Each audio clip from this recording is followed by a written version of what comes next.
Welcome,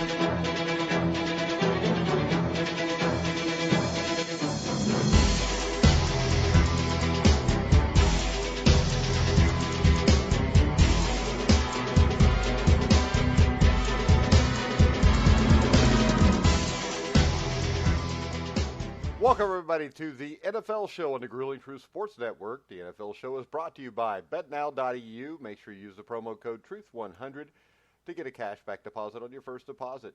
BetNow.eu. I am your co-host for the NFL Show, Mike Goodpaster. Right now, I'd like to welcome in my other co-host from the FF Face-Off, the real NFL guru, Anthony Cervino. How you doing, Anthony? I'm doing awesome, Mike. How are you? I'm all right, but I'm getting tired of watching NFL games where the officials inject themselves in it and cause a game to change. Because this is a game where I thought the Lions physically kind of, not necessarily dominated the game, but had the best part of it. But there was two penalties in there. The first penalty came on 3rd and 10 on the Packers' penultimate offensive possession in the fourth quarter when the Lions sacked Rodgers for an 8-yard loss. The penalty gave Green Bay a first down rather than a fourth down. What? Go ahead. Is that the illegal hands to the face the replay, on Bacardi? Yeah. The replay showed Flowers had his hands on Packers tackle David Bakhtiari, shoulder pads not on his face. 3 plays later, Rodgers drops a perfect dime to Alan Lazard for a touchdown, which trimmed the Lions' lead to 2 points. And to me, that was the biggest call of all of these right here. Yeah, because that extended the drive, and it clearly was not a penalty. And you heard it on the broadcast. One of them said, you got to make this reviewable. And then the other broadcaster said, no, you really can't make everything reviewable. There has to be, there still has to be judgment calls. Well, I mean, to me, you can't review it. You can't review everything. Well, how about this? You got somebody sitting up there in the booth, though. If he sees something that's blatantly wrong, why can't they stop it right there? You don't have to actually take an extra minute for a review, but something like that. Like they do in hockey. Yeah, as soon as you see that it's a bad call, just change it right then and there. Because to me, it's if you want to make a play that can potentially change the outcome of a game reviewable, then who's to say that the head coaches can't go back and forth and say every play can determine the change of the game, because in reality it can. Yeah, but in reality, if a call is bad, it should be changed. I mean, we've got to have the calls right. I mean, you play a sport where people are basically risking their lives and bodies. They spend all this time all week getting ready, and you've got some dude out there that's making a mistake that human error comes into effect, I think, with the players, not the referees, if we can stop it. And it's not just, if it's 1st and 10 on the first play of the game, and you see a call that's this bad, I think that it needs to be changed. I get what you're saying, but I don't even think the pass interference should be reviewable. I'm still against that. Yeah. So you're for being able to change the game. Is that because the Detroit Lions would have beat you in the playoffs? You always got to go to the Cowboys. Well, I could also go to this. It also happened the very next week to the Cowboys against the Packers. And no, it did. It did. And the thing is this.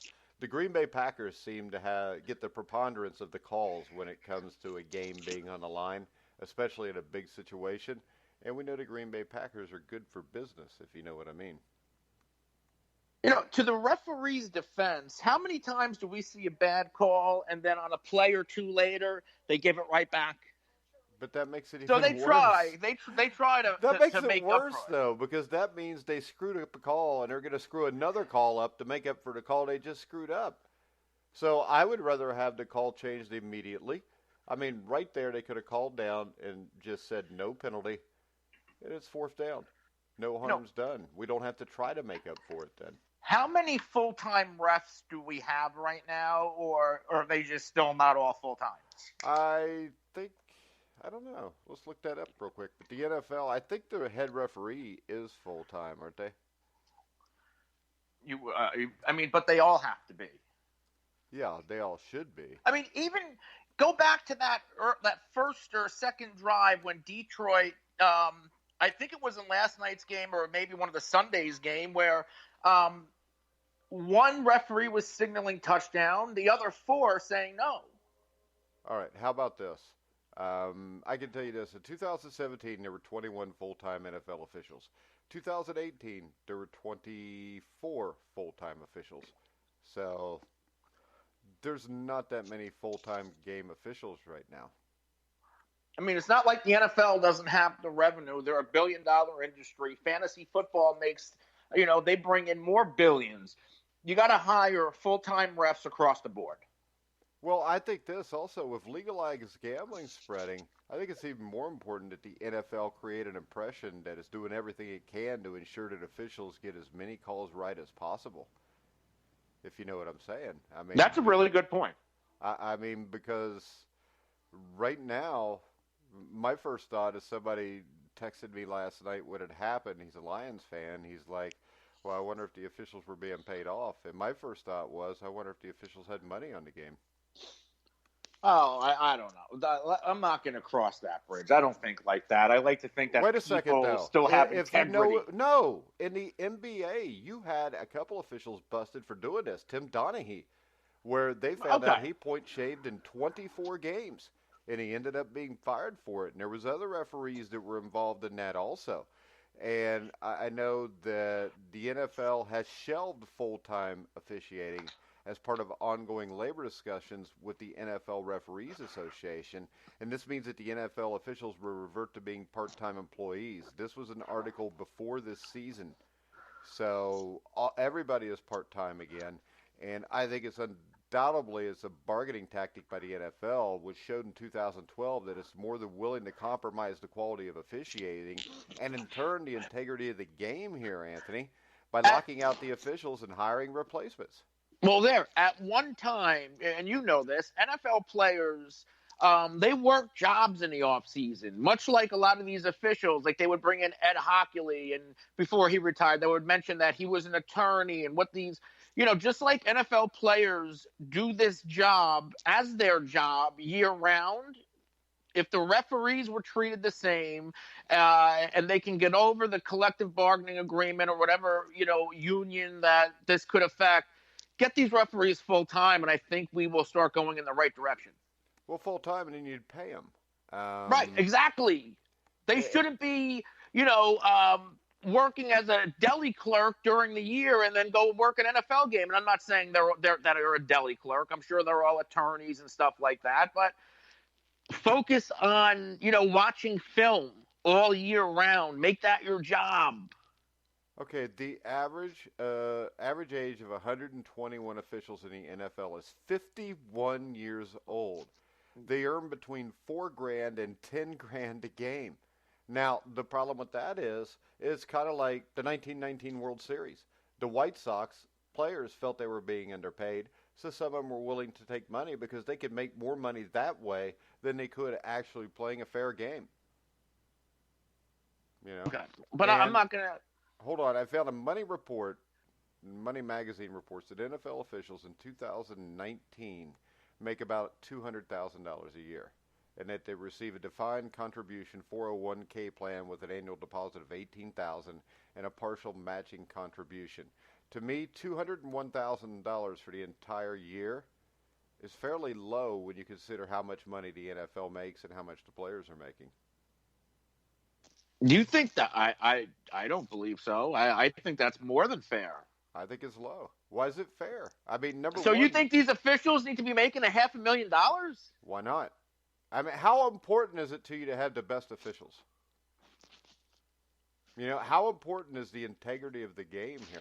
I mean, Roger Goodell is making what, $20 million a year? He made $40 million last year. Okay. And the NFL is a multi-billion-dollar industry. So why not pay somebody? I mean, it's kind of like if I'm working at Lowe's and they bring in $100 million a year, and I run the store and I'm making $50,000. I mean, come on. I mean, right now they need to up this. I don't think that you should have an NFL official above the age of 40 in this thing. I mean, how many times we see a 50, 55-year-old man, a little overweight, running around trying to keep up with these guys? And I don't think you could expect a 51-year-old man, which is the average age, to keep up with a bunch of 23, 24-year-old men that run Oh, 25-40s. so now you're going to be an ageist Oh, on yes. air. I'm going to be an ageist because you know what? If I'm 51, I can't play in the NFL unless I'm Tom Brady. Well, George Blanda did it, but that's another George story. Blanda was a kicker. He was, well, at the end. Yeah, but that's the point. At the end, he ended up having to be a kicker. So I think the integrity of the game is huge here. With gambling in here now, that throws in another one. And if you pay these guys enough, maybe you don't have to worry about them as much. And I know most of these guys are lawyers and make a crap load of money outside of that, which is why they pay them $201,000 a game. But that's a lot less than the players make. And let's face it, right now, the officials in a lot of cases, like the NFC Championship game last year, the game last night, have just as much an effect on who wins the game as the players do. Yeah, I can't disagree with that. So, I mean, I just think something needs to be done about this. But let's talk about the game a little bit. Where the Lions came out early, Matt Stafford was hot. They go up 13-0. And I don't think that this necessarily gave the Packers the game because I think the Lions blew a lot of opportunities. I think Matt Patricia's play call or clock management needs to be called into a task here also. So I think the Lions had a lot to do with this too. You know, what I always told my teams was if you don't want the officials to make a difference, finish the game a little bit earlier. Aaron Rodgers was 24 for 39. Jamal Williams, 14 carries for 104 yards, was big time for the Packers last night, Anthony. Yeah, Jamal Williams, he missed the game against Dallas with the, an injury. I think it was a concussion, a head injury, something like that. And Aaron Jones, he absolutely went ballistic. Yesterday, and when we've seen Aaron Jones and Jamal Williams on the field together, we are seeing almost a 50-50 split between the two running backs. And Jamal Williams, who is supposed to be their short yardage back, is even getting involved in the passing game. I think both of these players need to be used and played to their strengths because really Aaron Rodgers isn't having an Aaron Rodgers type season, and they're really winning with the defense and the ground game. And you mentioned the Lions coming out hot. I was really impressed with the Detroit Lions, how they started the game on both sides of the ball. They were committing to the run.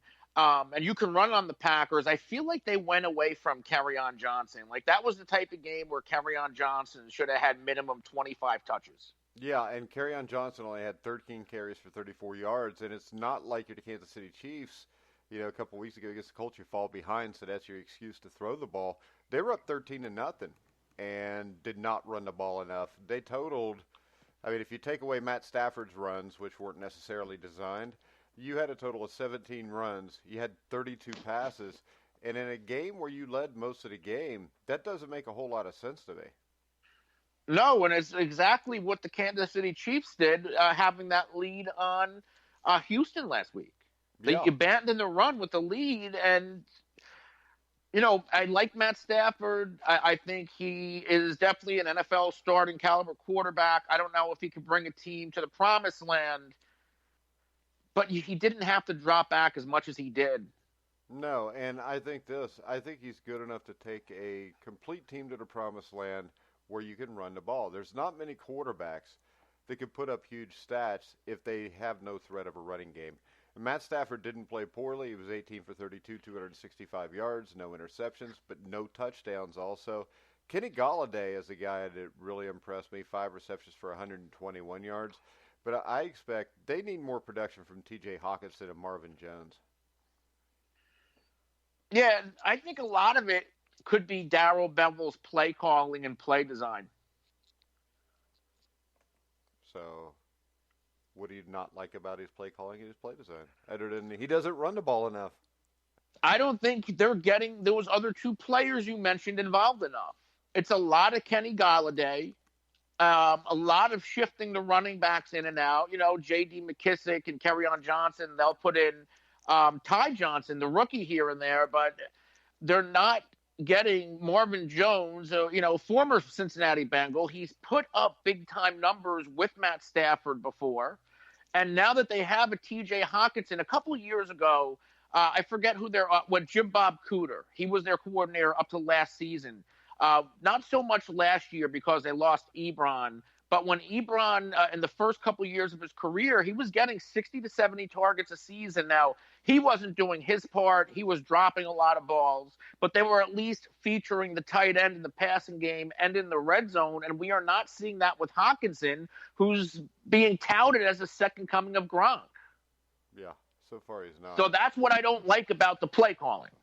So go ahead and give us a little injury report if you want. I got a couple listener questions through Twitter direct message. But we're not going to talk nothing on Aaron Rodgers and his heroic. Oh yeah, he was heroic. Comeback. Yeah, he's had 20 of them. Alex Smith had 32. I still think that it's just a Green Bay thing. I think Brett Favre was overrated. I think Aaron Rodgers is a great quarterback. I think he's a top 10 quarterback of all time. But I don't think he belongs in a conversation with the top 5. And who was your top 5? My top 5, off the top of my head, would be Brady, Montana, Elway, and then everybody else. Because to me, those 3 are heads and shoulders above everybody else. Brady, Montana, Elway, Peyton Manning, and Rodgers? I got Peyton Manning around 9 or 10. Peyton Manning would have had to show up against the Patriots or show up at a Super Bowl. You need to put this list out. You got to give me this list one day. I've got the list. Hold on. I'll find it right now, and then I'll give it to you. See, I'm not one of these. I mean, you have, what do you have, Boomer Esiason over Aaron Rodgers and Ken Anderson? I hate Boomer Esiason. He's a loser. Akili Smith? Yeah. I don't know why you have to mock my Cincinnati Bengal fandom while your team drowns with a team you said wouldn't lose again for the entire decade. Did you guys have Klinger, too? David Klingler? Klingler, yes. And he was actually much better than Akili Smith. But so was my ass. Top 10 quarterbacks of the 80s. I do have Boomer Esiason number 8, though. I'm trying to find my top 10. Here we go. Top 10 quarterbacks in NFL history. No, I've never been a Peyton Manning fan. I don't see what the big deal is. He wasn't very good when it mattered, from what I saw. Not even in Tennessee. Did you construct your list with Super Bowls mattering or just overall quarterback play? Everything matters. But what you do in the playoffs matters more than anything.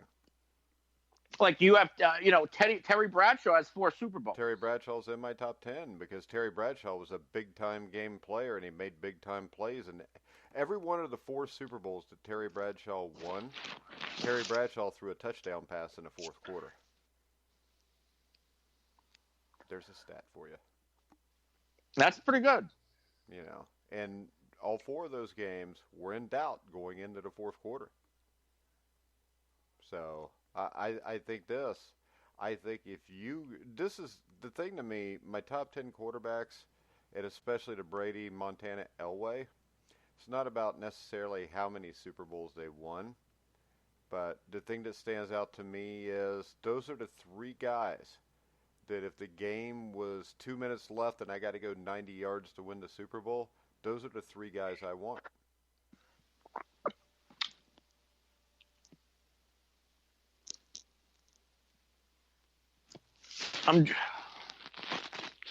Obviously, those are the big 3. I just don't know how you can't put Aaron Rodgers in that 4 or 5 spot. That's pretty easy. I think Drew Brees is better than Aaron Rodgers. Drew Brees has won just as many Super Bowls in a worse situation until the last couple of years. I have one for you. If you could only put one in, Eli or Rivers? Eli or Rivers? I would go with Eli. Me too. I think I would go Eli there too because but neither Rivers one never would got be it anywhere done. near my top 10. And for me, Rivers is just is a second coming of Fouts for the Chargers. I think Dan Fouts was overrated as hell. Dan Fouts had the teams to win and never got it done. So did Phillip Rivers. Well, this is the thing, though. With Phillip Rivers, if the dude intercepts the pass against the Patriots and just takes a knee instead of trying to run it back, Phillip Rivers would have been in the Super Bowl, and he may have won it that year. That was the, 14-2 Chargers team?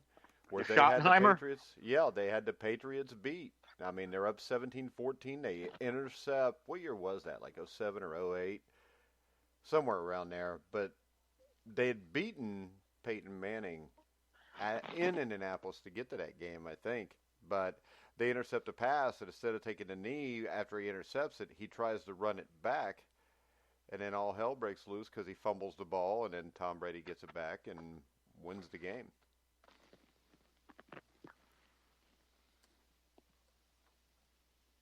So, Otto Graham is in my top 10. I think he might have been top 5. Otto Graham. Yeah, Otto Graham went to 10 straight championship games. Who else does that outside of Tom Brady? But we're talking about NFL championship games, which is the same thing as the Super Bowl. So is Vince Lombardi better than Belichick? Because Lombardi went to all those NFL championships? Because this is the thing. It is harder to be an NFL coach now than it was then because of all the player turnover. It was harder to be a quarterback back then because, the DBs, until the ball's in the air, are allowed to basically physically assault your wide receivers. Yeah. The rules were different, so I think to be a quarterback now is easier, and to be a head coach now is harder. But when I look at that also, is Terry Bradshaw better than Aaron Rodgers? I don't know, but I do know this. Terry Bradshaw very seldom failed on the biggest stage. And Aaron Rodgers has only made it to the biggest stage once with teams that have lost a lot of NFC championship games. You look at his game against the Falcons a few years back. He's never had a defense. He didn't have a steel curtain defense. Actually, he had a defense. They won the Super Bowl. Right, and he hasn't had a defense since. Yeah. But this is the thing. Terry Bradshaw had 19 Hall of Famers on his Super Bowl teams. Yeah, but you know what? Without Terry Bradshaw on that team, they don't win. Look at 1976. Terry Bradshaw went down for over half the season. The defense was good enough to get them to the playoffs, win the division. I think they went 10-4. It was the greatest defense of all time. Bradshaw comes back for the playoffs. They destroyed the Colts like 40-14 in Baltimore. And then they played the Raiders, but they had to play the Raiders without Franco Harris, Rocky Bleier. They ended up losing. But the whole point is this. If Terry Bradshaw's there all season, they're probably playing the game in Pittsburgh with home field advantage. So you can say all you want about the defense, but if you look at the teams that everybody considers the greatest defensive teams of all time, like the 85 Bears, they never made it out of the divisional playoffs after that because they didn't have a big-time quarterback to continue this. The Pittsburgh Steelers from 1972 through 1982 were a threat every year. And also, you talk about the steel curtain defense, you can give me that Super Bowl 9 and 10. The Super Bowl 13 and 14 teams were more of explosive offensive teams. They still had good defenses, but not like they did. And you can see that in your Super Bowl scores. The first Super Bowl, Super Bowl 9, Pittsburgh beats Minnesota 16-6. They scored a safety on defense. And other than Franco Harris running for like 130, 140 yards, Steelers' offense didn't do much. The Steelers held the Cowboys to 17 in Super Bowl 10. You get to 13 and 14, they're beating Dallas in a shootout 35-31. They're coming from behind in a shootout to beat the Rams 31-19. So I think the thing that shows Bradshaw's greatness was when the defense was just top 10 in the league, he was still winning Super Bowls just like he was when they were number 1 in the league. And I always put John Elway in this conversation, not because he won 2 Super Bowls, but because he got to 2 or 3 Super Bowls with teams that never should have been in the Super Bowl. And they proved it when they got to the Super Bowl, too. But, I think the stat was John Elway in the 80s, up until when he had Terrell Davis, he only had 1,000-yard rusher, and that was Bobby Humphrey in 1989, who ran for like 1,043 yards. But he still willed his team to win. And how many occasions did we watch him? We watched him against the Oilers do it. We watched him against the Browns a couple times do it. On multiple occasions, He took his team, put them on his back, took them 90 yards in the last minute or two against really good defenses and won games.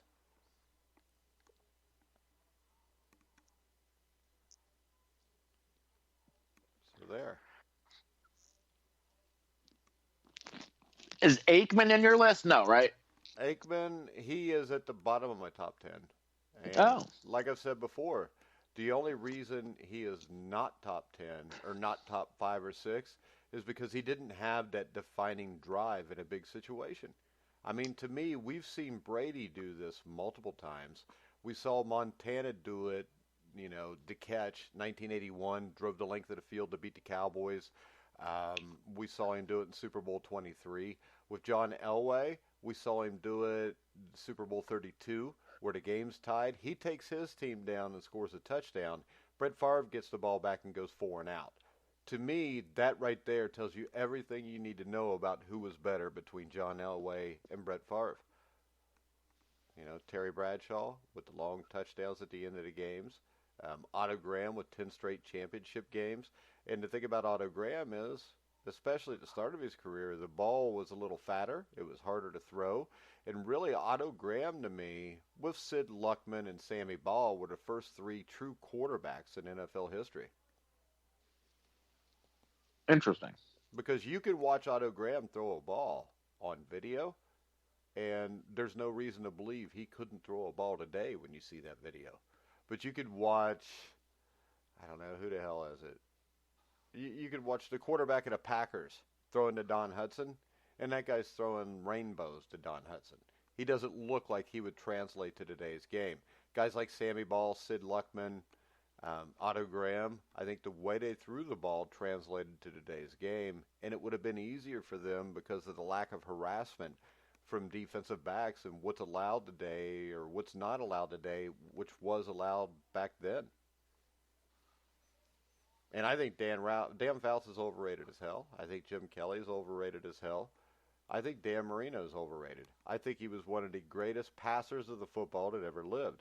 And people will say, well, he never had the teams to win a Super Bowl. But in 1985, he'd beaten the New England Patriots twice in the regular season. They were double-digit favorites. And he came out and just shit his pants in the 85 championship game and lost to New England 31-14 at home.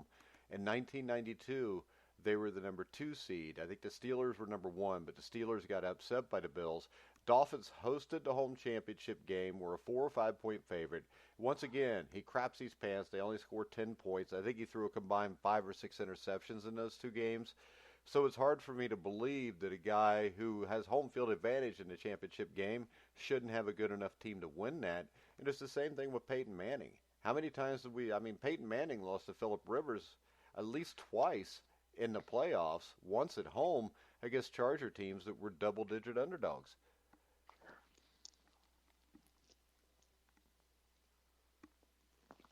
And he had Edgerrin James running the ball, and he had Marvin Harrison catching the ball, and the Colts defense wasn't terrible.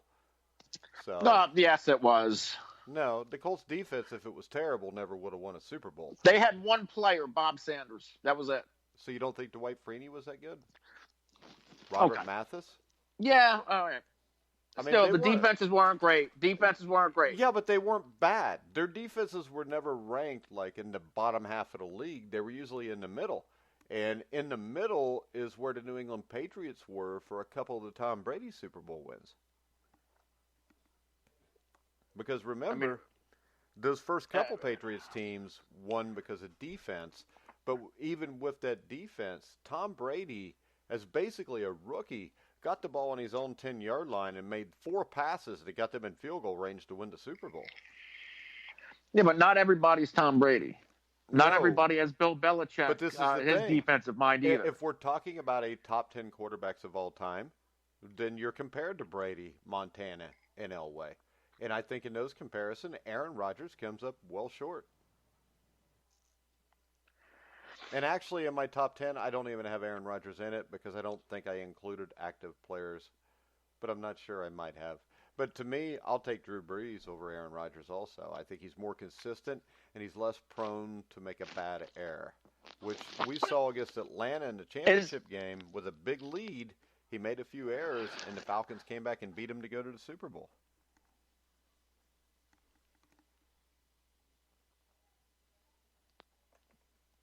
I mean, yeah, no, I'm here.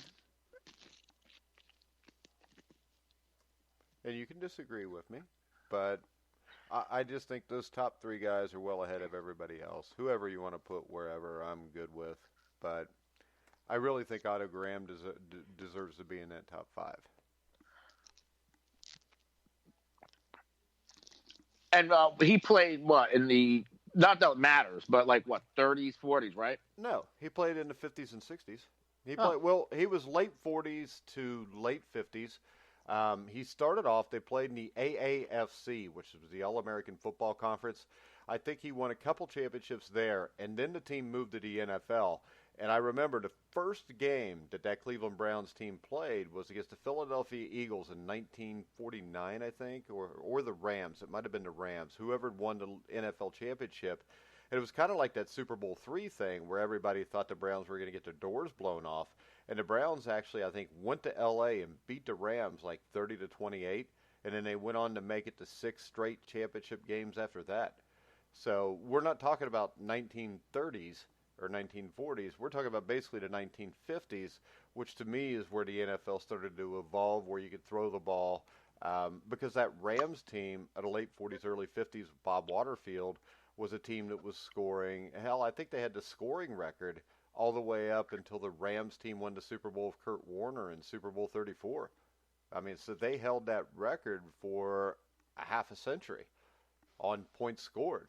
I mean, that was the Rams team that was loaded, and Otto Graham come out and outplayed them.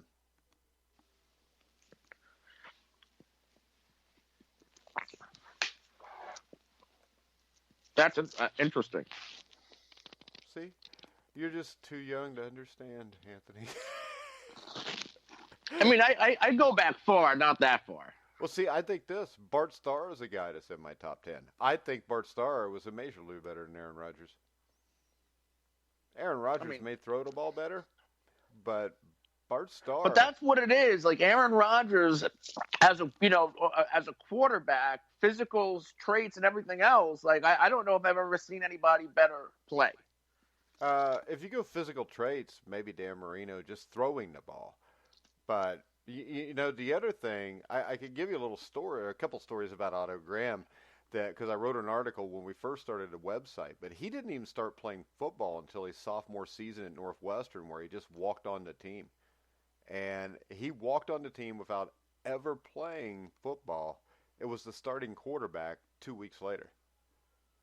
He was a big-time basketball player also, which is what he went to Northwestern to do, and then he decided he wanted to play football.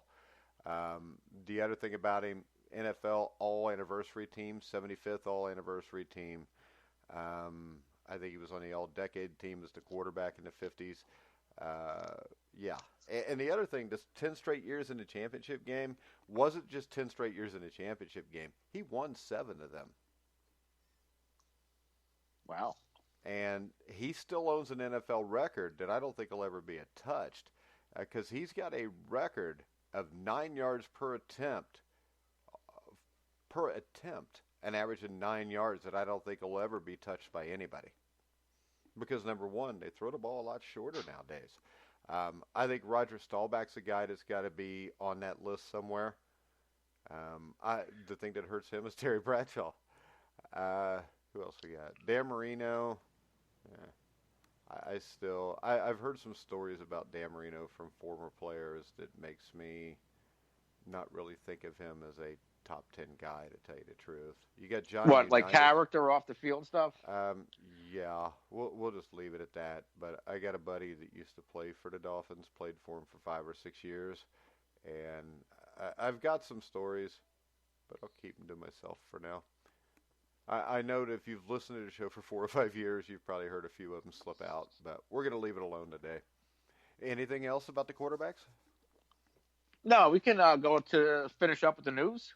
Well, we can finish up with the news, the questions. Give us the news, and then we'll go with the 2 listener questions, and that's at Grueling Truth. You can direct messages on there if you have any questions. Josh Gordon remains sidelined at practice with the knee injury. Patriots get some good receiver news, and Keel Harry officially returned to practice, but he is not eligible to play until Week 9, coming off the injured reserve list. Panthers won't commit. Ron Rivera will not confirm if Cam Newton will return to practice next week or not. Personally, I don't think Cam should be, starting when he comes back. No, he's not as good as Kyle Allen. Kyle Allen is a much better leader. And he's a much better quarterback right now. Oh, the team's hot. You're going to go back to Cam. If they start losing again, the locker room's going to flip. Well, they'd lost 9 games in a row, including the end of last season. And now they've won 5 in a row, including the last game of last season with Kyle Allen at quarterback. Here's a significant injury for the Rams. Another one.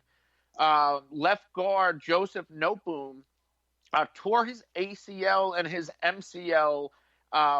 This is a starting left guard, likely the guy who replaced Roger Saffold. No John Sullivan. They take another hit to the interior offensive line. It was already one of the worst graded offensive lines by Pro Football Focus. They can't run the ball. I mean, this is terrible for the Rams. Yeah, well, I think the Rams are in trouble no matter what. So I think the Sean McVay, whatever the hell his name is, came in, gave people stuff they hadn't seen before, and it worked. But now everybody's adjusted to him, so now we get to find out if McVay is really a boy genius or not. Let's stay with the NFC West. Joe Staley, the left tackle for the 49ers, is targeting a Week 8 or Week 9 return. Deebo Samuel suffered a groin injury against the Rams and is day-to-day. So a couple more from the 49ers right there. Oh, they don't need any players to win. They just plug in new guys and win. They're like They're like the Patriots on the West Coast. Patriots West. Yeah. Are we really? I know I'm buying into the 49ers, but we're really going to call them Patriots West? Well, or we could call the Patriots 49ers East.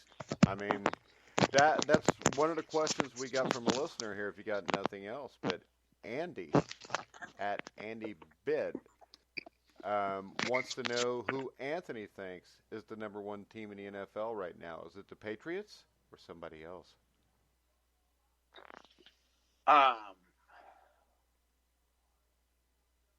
think we can bring the Packers into the conversation, Really? Even though they have 1 loss.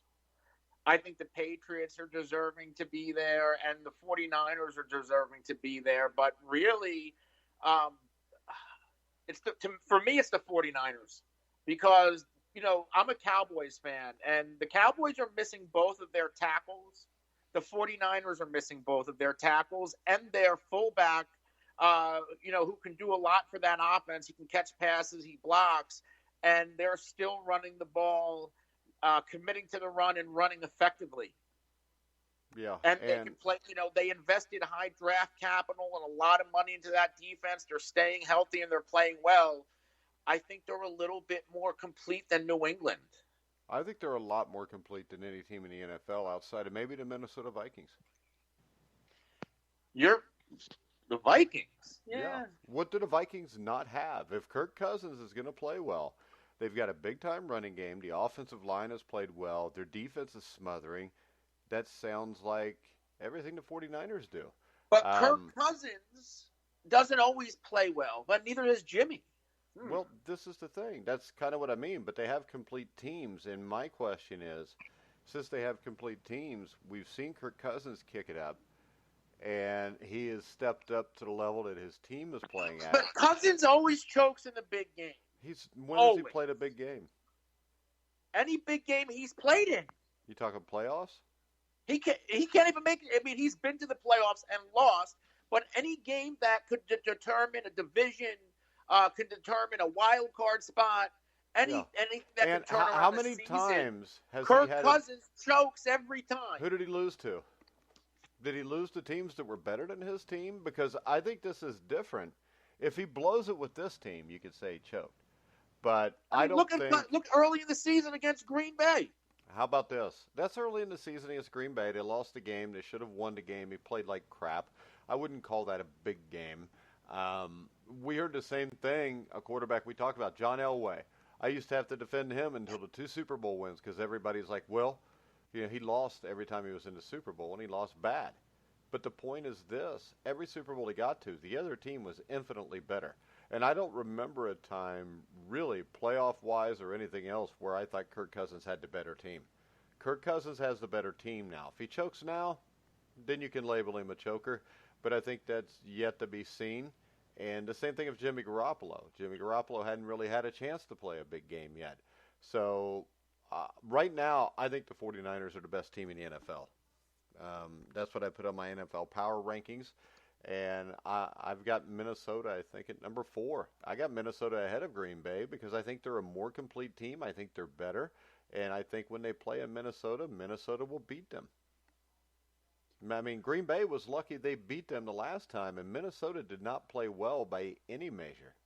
I mean, of all the rookie head coaches, Matt LaFleur is head and toe above them. Only one loss. The rest of them, I don't even know if they have a couple of wins combined. Yeah, but if you give all those guys Aaron Rodgers and the Packers team, they may have a chance. I don't know, though. Team, Opie but no Taylor Devontae Adams for the past couple of weeks, and they're winning games. Yeah, but no this is Geronimo different Allison. because they have a Aaron running Rodgers game. was throwing to Alan Lazard. Yeah, but they have a running game now. I mean, my thing is this. Jimmy Graham drops touchdowns every week. How about this? This is the best Packer team since they won Super Bowl 45.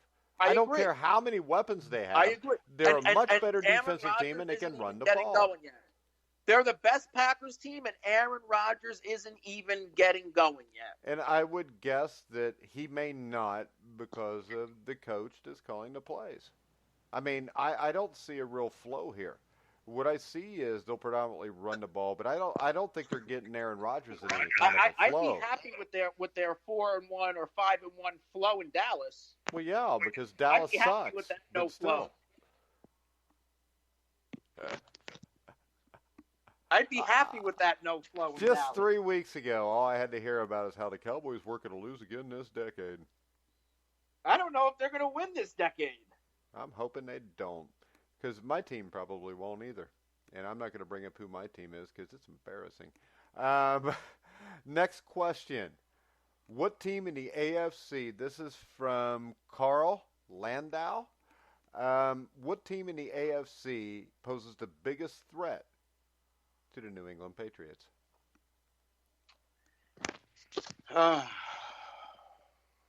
I mean, it's so wide open because of Kansas City showing all their weaknesses and, Matt Patricia and the Lions laying out that blueprint of how you slow the Chiefs down. I don't know if there is a legitimate threat right now. I think there is. Houston? I think the biggest threat Buffalo? is Houston. I think the biggest threat is Houston. The next biggest threat Buffalo? is Buffalo. Because I think the difference here is I think Deshaun Watson will get points on New England. I don't know that Josh Allen can. That's why I think Houston is the bigger threat. Yeah, but the difference in that game a couple of weeks ago against the Bills was a special teams touchdown by New England. Yeah. New England couldn't score the football on Buffalo. Hey, once again, on my power rankings, I got the Bills in the top 10, and I haven't seen anybody else that has the Bills in the top 10. Because I really think the Buffalo Bills team is for real.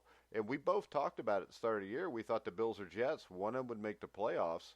And I'm sitting with the Buffalo Bills at 8 ahead of the Kansas City Chiefs. I've got Houston at 7.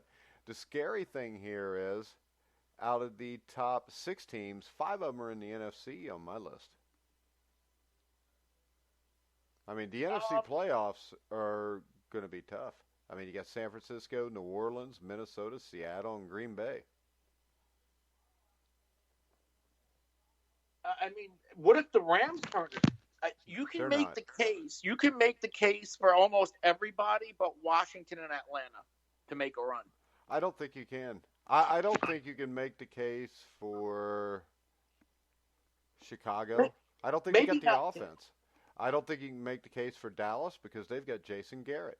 Well, let's not go that far.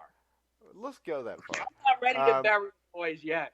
I think the Cardinals, the Bucks, they're dead. Giants are dead. Falcons are dead. The Giants Redskins are 2 games back. The Giants were are 2 game games back, back. aren't they? They're getting They're 1 Saquon, game back, Sterling aren't they? Shepard, and Evan Ingram back. What the hell does that mean? They still suck. Oh, wait, they're in the NFC East, or should I say least, which may be, if it's not the worst division in football, is the second worst.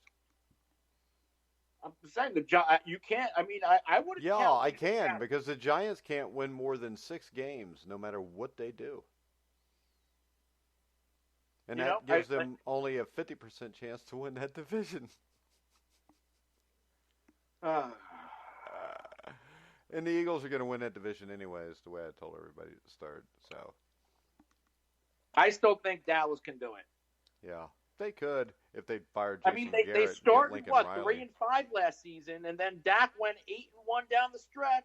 Then beat the great Russell Wilson in the playoffs. Yeah. Don't forget Dak. Forget Dak what? As long as Jason Garrett's helping design that play. What's Dak doing now? Jason Garrett was there last year during that late season run. Yeah, when they got smacked in the playoffs by the Rams. The Seattle Seahawks. The Seahawks beat that Rams team. The Seahawks are just Russell Wilson. But the Seahawks, I think, with Chris Carson, would beat the hell out of the Cowboys right now. They had Chris Carson last year. Yeah, but he wasn't playing like he is now. Is he? Was he? Yeah. He was playing like this last year. Let me pull up his numbers. Carson was an effective fantasy back last year, and if he was effective in fantasy, that means he's producing, in games. That means he's scoring touchdowns, right? And putting up yards. Here, last year, 2018, 14 games, 1,151 yards. 9 touchdowns on the ground, 6 100-yard games. He actually had a higher yards per carry last year, 4.7 to 4.3. Because he carried less. He is catching the ball a little bit more, but, he had a big year last year. Actually, 1,100 yards in 14 games is not that big. It's like 70 yards a game. This year, he's averaging well over 100, or right at 100. Well, 30 yards a game is a big difference. I mean, he has 100 yards in his past 3 games, and in his first 3, he had fewer than 60. Yeah. So what's your point? Because Seattle would still kick Dallas's ass. He's averaging 2 more yards per game this year than he was last year. I just realized, for you guys to beat Seattle in the playoffs, you'd have to make the playoffs, though, wouldn't you? Yeah. Okay. All right. Anything else? No, that's it. All right. And the Bengals are getting ready to go on an 11-game winning streak, by the way. I'd be happier than a Bengals fan. No, you wouldn't, because Bengal fans would just know that it just means the first round of playoffs are going to lose. All right, we're going to wrap the show up. Tell everybody where they can find you, Anthony. You can follow me on Twitter at The Real NFL Guru. You can follow my show at The FF Face Off, and we will be going live on YouTube and Periscope and Twitch later on to react to all of the games from this past weekend. All right, guys, so make sure you check that out. You can follow me at Grueling Truth. You can follow the entire Grueling Truth at Grueling Truth. Make sure you check out betnow.eu. Promo code Truth100 if you want to bet any games this week or weekend. Me and Anthony will be back tomorrow at noon with the NFL Show. We'll have Sam Teets on to talk about his quarterback power rankings. So until then, for Anthony Cervino, I'm Mike Goodpaster. You've been listening to The Grueling Truth, where the legends speak.